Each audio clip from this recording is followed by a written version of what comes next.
Hey grandparents, we are switching gears and starting a new topic this month. And basically it's about growth and improvement and doing that lifelong experience, but also teaching our young ones about having a lifelong process of growing and improving and strengthening ourselves. So today we're going to talk about some tips for grandparents to grow. And I will tell you, I really like this topic. The reason is I have such strong feelings about continuing to grow and improve ourselves over the course of our lives. I don't care if you're 100 years old, keep learning something. That's part of what keeps us young at heart and keeps our minds active and strong, is if we continue to seek out new knowledge, new experiences, and just feed our hearts and our souls and our minds. Life is an opportunity, okay? You will either take advantage of that opportunity and make great things of it, or you'll waste it, or somewhere in between. I hope it's neither of the last two options. I hope you take every opportunity until you just physically can't take any more because you're getting ready to pass on to the next life. So there is absolutely no need for us to stop learning and growing. And in fact, now could be the time to do some things that we were never able to do before, either because we have some of the freedom to do it, because we're retired, or we have the financial resources, the time, and the money to do things that we were not able to do when we were young. We may be doing them in a slightly different way, and maybe at a slower pace than we once would have, but that's okay. The important thing is that we continue to have those new experiences. So let's talk about some ways that we continue growing, okay? First of all, there's a lot of traditional ways. Of course, we can read books, we can take local classes, whether they be educational or craft, art, hobby related, sports related. There's lots of opportunity for that. We can learn to play a new instrument or an instrument in the first place if we want to in this time period of our lives. Those are kind of the traditional things, and that's great. But I want to get into some of the more non-traditional educational trips. When I was younger, I probably would have thought that was really kind of boring, and it would have been cool to go to some of those places, but who wants to listen to lectures and do all that? I want to see and do things, fun things.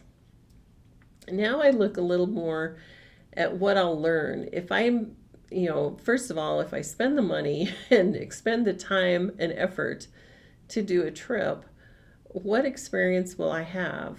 Can I learn something? Can I go someplace I've never been before?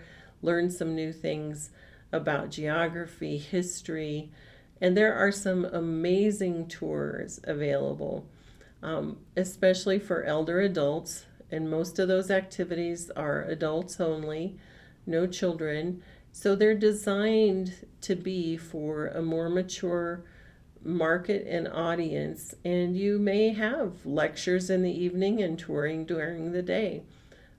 Cliff and I have done some of those things and really enjoyed them, learned more than we could retain, and had a great time still. How about online? Maybe you don't like traveling, or you're not able to travel because of some physical limitations, health limitations.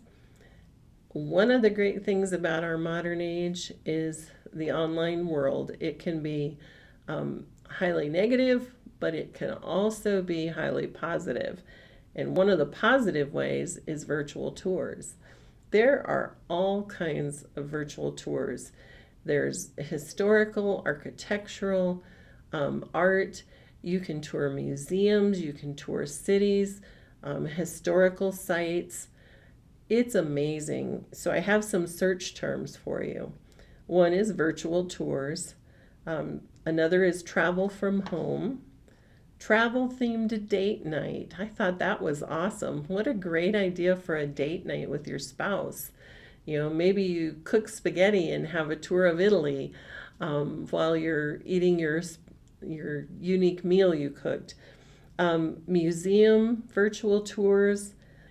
Search for tours locally, and you can enjoy them from your computer or your phone or your laptop, and just learn some new things, see some new sights. My son was talking to me while I was preparing the outline for today, and he talked about virtual reality tours, which I hadn't come across that yet. But apparently, with some of the virtual reality devices that you put on and you're seeing a different world, there are actually tours. You can swim with the sharks. You can do spacewalks, ride roller coasters, do all kinds of things in virtual reality. And he said they're so well done that you can turn around and look and zoom in on something that catches your interest. So people have gone to amazing lengths to film and provide information for this type of touring. And I think it's a great thing for elder people, particularly if you're homebound. Okay? Online education.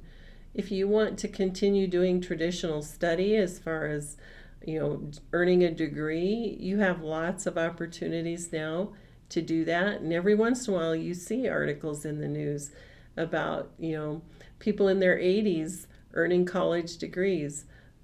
I say more power to them. If they've done that and they've taken that opportunity and been diligent in their work, I appreciate what they did and I applaud them. Self-help exploration. Now is kind of a time in our lives where we can settle some things in our minds and our spirits, resolve some of the life hurts that we might have experienced. And again, because of the technology world, we have so many resources at our fingertips. So take some time now to do that. That's self-improvement. That's improving your mind and your heart. Your heart's important. If you've had bitterness and anger in your heart for years because of some things that happened, take the time now to analyze and do some work to heal yourself, or to get the help you need via some online learning tools. Philanthropy. There's a reason a lot of philanthropic gifts are made by older people. You come to a point in your life where you see the value of leaving something behind, leaving a legacy. And we certainly want to do that for our families, particularly with things like family values. I'm not just talking about money here, but other philanthropic actions that older people take. They may leave money to an art museum or a science foundation to study and pursue some bit of knowledge, and it connects with them somehow at a heart level, and they decide that they want to put a part of their material wealth toward that. So I think we have lots of continued opportunity as older people. Even though some things are a little more difficult than they used to be, there's still opportunity to learn, to grow, to improve ourselves, and by doing so, to be a blessing to others, whether it's directly with your family or indirectly if you're going the philanthropic route.